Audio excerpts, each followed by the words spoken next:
Bom dia, minha gente. Bom dia. Eu ia fazer esse discurso no plenário. Hoje, provavelmente, é o último dia de sessão não deliberativa, com palavra livre para os senadores. Mas eu não me animei, eu estou estupefato com tudo que está acontecendo. É claro que nós temos problemas, por exemplo, com a prisão após a condenação em segunda instância. Tem, inclusive, um projeto de lei meu, estou pedindo aqui ao pessoal do gabinete que me verifique onde ele está e como está, regulamentando a prisão em segundo turno em alguns casos. Eu me escandalizava com o fato do Maluf ter 1000 condenações e não estar preso. Mas o problema é que quem muda leis no sistema constitucional brasileiro é o judiciário. Ela não pode ser mudada pelo alvitre dos juízes. O juiz não é legislador, o juiz cumpre a lei. É um servidor público, é um agente público. Então, o que nós estamos vivendo é uma bagunça. O que o ministro Marco Aurélio Mello fez antes de ontem foi expor a nudez do Supremo Tribunal Federal e das instituições. Daí, dizem, os generais estavam reunidos, Estado-Maior do Exército, para verificar a possibilidade da libertação do Lula, o que isso aconteceria, o que eles não tem que achar nada. Eles tinham que cumprir uma decisão do judiciário, e o judiciário não pode inventar decisão contra a Constituição. Se existe algum defeito na legislação, tem que ser corrigido.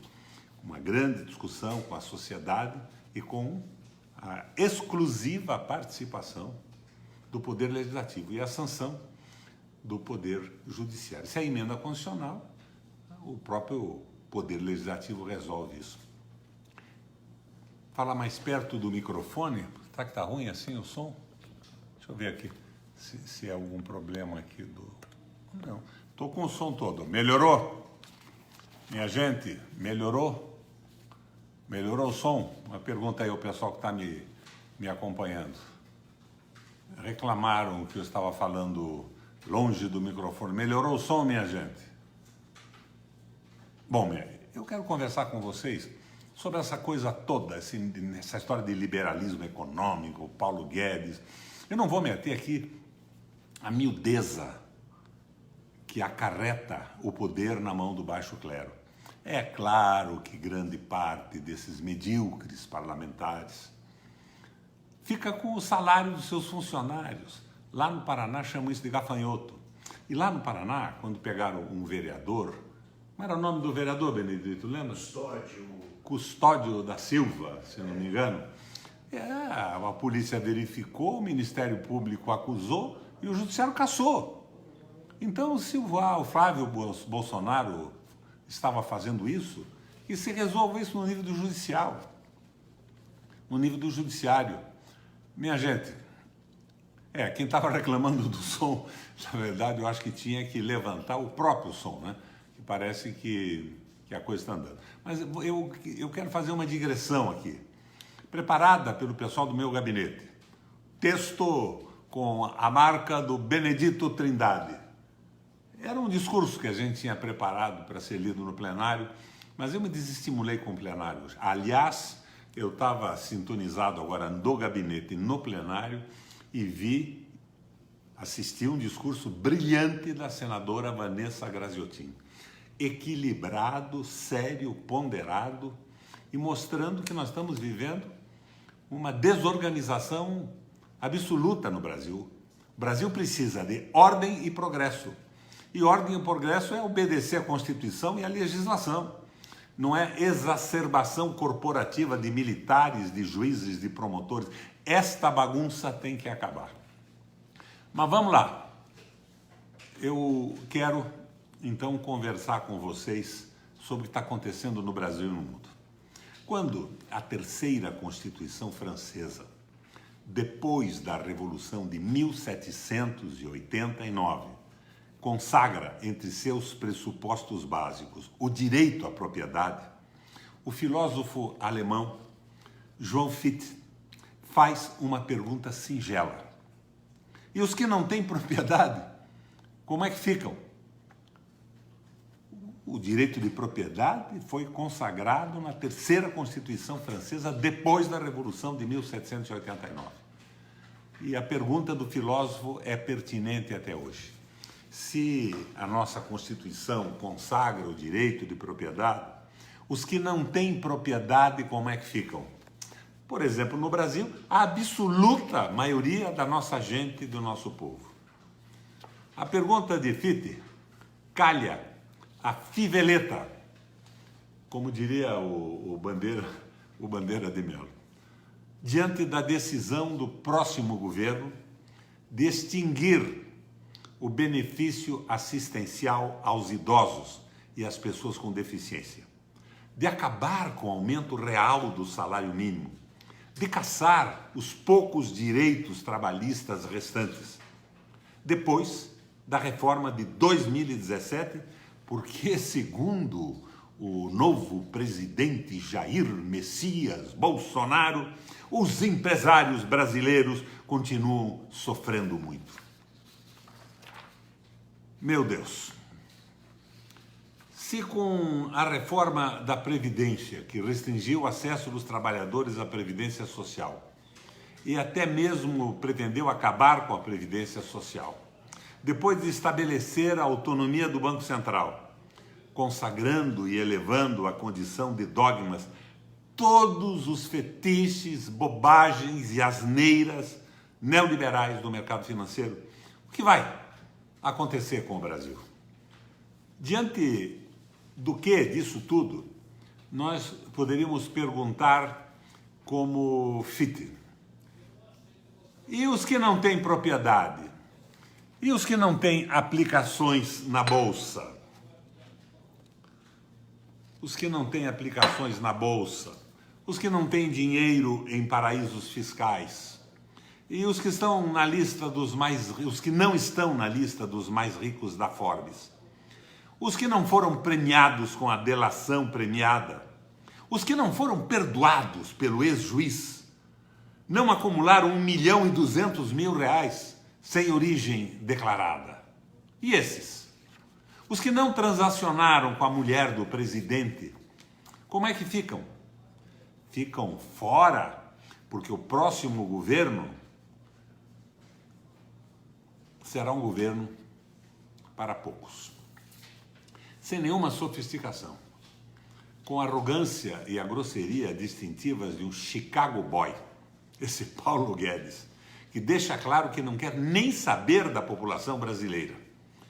E não quer nem saber daquela população que ultrapassa os 30 milhões de pessoas que talvez se abriguem sob as preocupações do governo que foi planejado pelo Guedes para o Bolsonaro.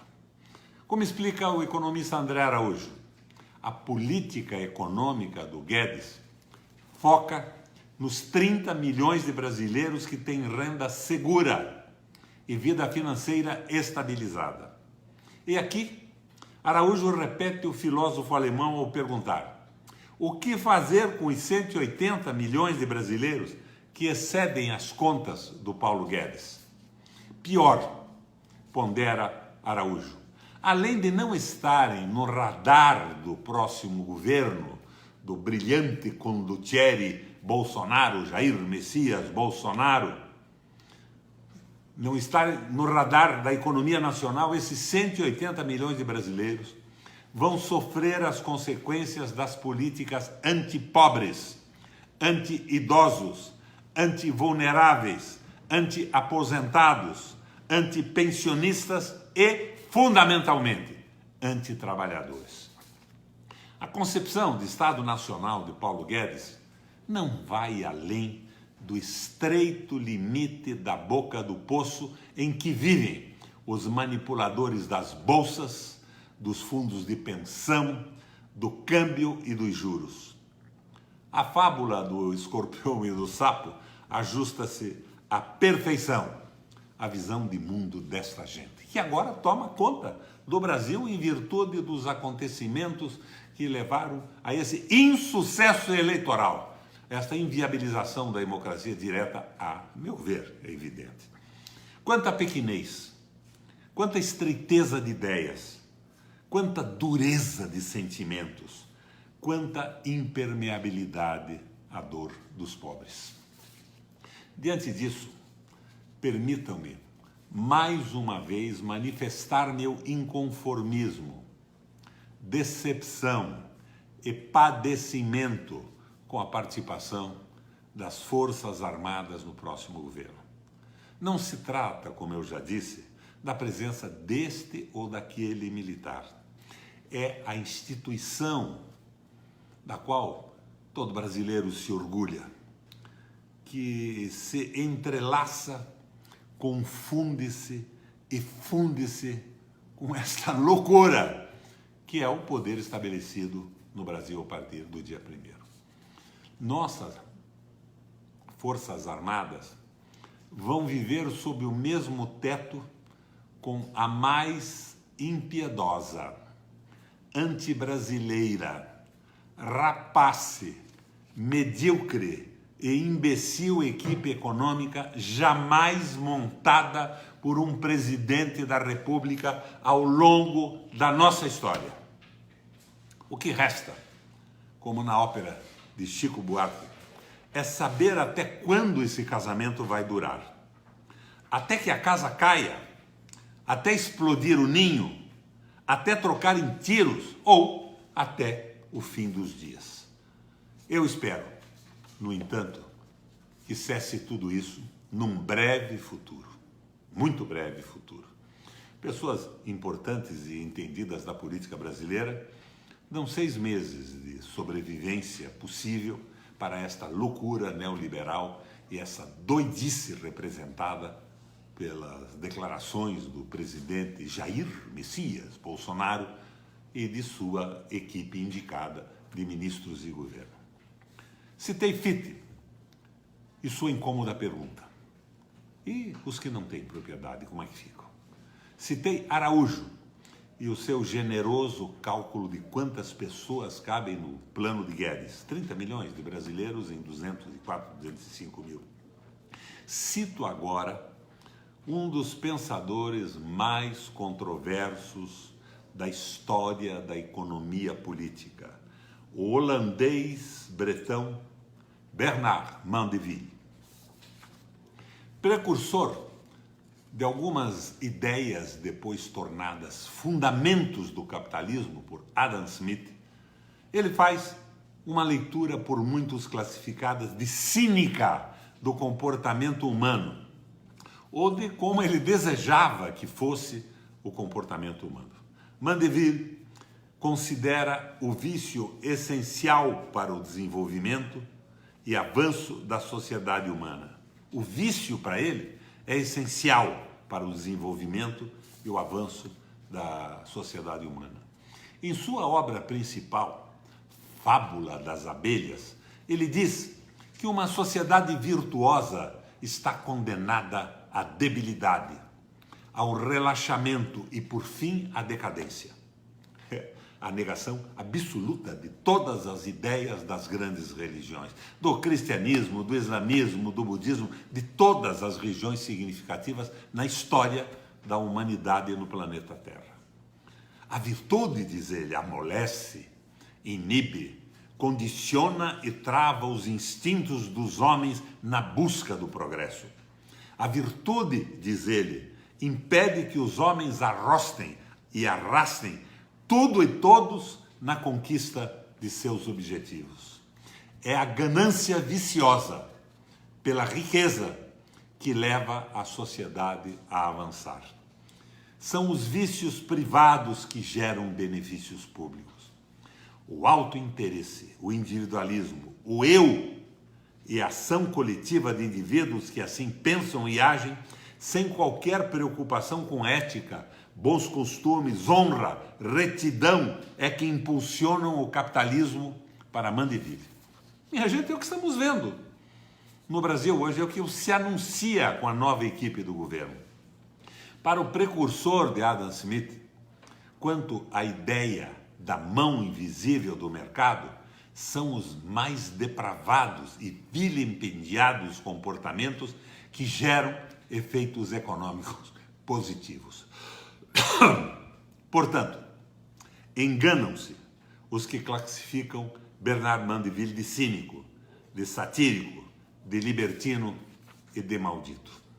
Ora, basta que espelhe o neoliberalismo radical de Paulo Guedes, da meia dúzia de banqueiros e especuladores que estão mandando no Brasil hoje, que acompanham Paulo Guedes, essa gente que sabe apenas uma coisa, que é trabalhar com o dinheiro dos outros, ou dos trouxas. É o capital financeiro, é o capital vadio, é a financeirização da economia. Agora, do Brasil, aliás, já vem há algum tempo mesmo, com Lula, com Dilma, com Meirelles, com Levi, com o Fernando Henrique, vem de algum tempo com o Collor também. O dinheiro dos outros, o nosso dinheiro, o dinheiro dos trouxas. Basta isso para ver o ideal de Mandeville realizado. Ou alguém que me assiste agora, por exemplo, aqui nesse Face Live. Alguém vê alguma virtude ética, bom senso, dignidade no neoliberalismo radical e impiedoso do Paulo Guedes e da sua turma? O que os gurus do próximo governo anunciam não é apenas um programa para quem tem propriedades. Pior, é um programa que não dá a mínima importância ao único bem acessível, aos que não têm propriedade, o emprego. Não estão preocupados por isso. É um grupo de selvagens, de bárbaros, que se anuncia no poder para fazer o Brasil avançar. Brasil para poucos, o Brasil para 30 milhões.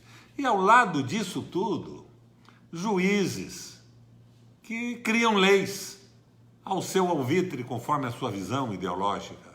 Olha, essa história da prisão em segundo turno tinha que ser discutida. A prisão aos condenados em segunda instância tinha que ser discutida. Eu mesmo tenho um projeto para isso, que está parado há muito tempo na Comissão de Constituição e Justiça, embora o Álvaro Dias diga para todo mundo, o Benedito, que o projeto é dele. Não, não é dele. O meu projeto eu discuti com, à época, e antes de se tornar então famoso, com o Moro e com o ministro Fachin. Nós temos que avançar nessa discussão.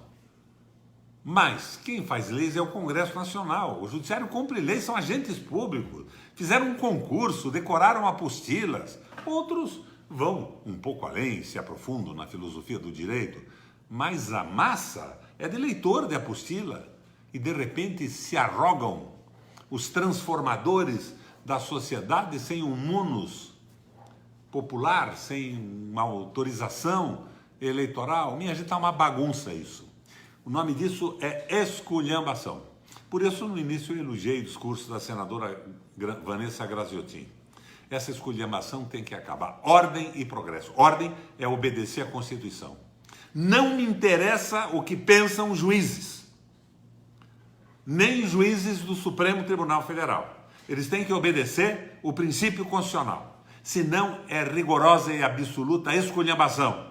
Num país que está sob o comando dos banqueiros, do capital vadio e do baixo clero, com todos os seus vícios e características infames de subserviência, de mediocridade, de apropriação indevida de recursos públicos, sem nenhum, mas rigorosamente nenhum pudor.